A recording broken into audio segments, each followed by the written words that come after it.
Përshëndetje të nderuar teleshikues, ky është edicioni informativ i lajmeve këtu në televizionin kombëtar Vision Plus.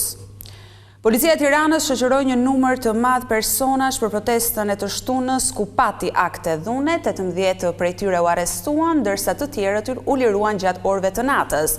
11 efektiv morën lëndime nga gurët e molotovët, ndërsa 5 qytetarë u trajtuan në spital nga hedhja e gazit lotësjellës.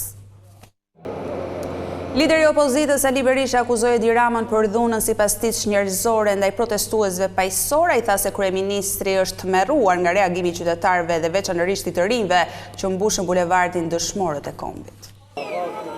Kryeministri Edi Rama e cilësoi arritje historike e ftesën e Donald Trump për të përfaqësuar në bordin e paqes. Shqipëria tashmë është kontribuese në tryezat e rëndësishme dhe kjo për shefin e qeverisë është tregues i forcimit të pozitës së vendit tonë në arenën ndërkombëtare.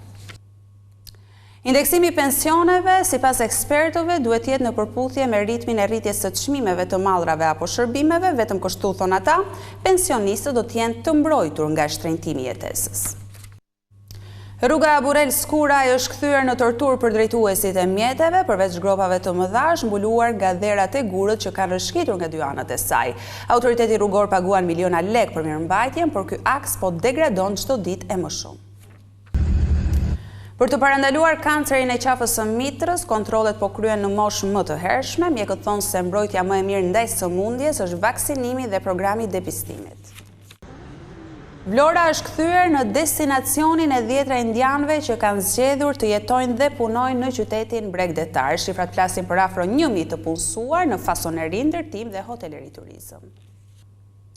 Teknologjia dhe veçanërisht programimi po tërheqin gjithnjë e më shumë fëmijët dhe të rinj. Nxënësit e shkollave arrin të krijojnë aplikacione apo pajisje që mund të përdoren në fusha të ndryshme. Rikthimi i gjuetisë me rregulla të reja është mirëpritur nga të apasionuarit pas këtij aktiviteti. Ata kërkojnë që ligji të zbatohet me rigorozitet me qëllim që gjuetia të përdoret si sport dhe jo për të fituar.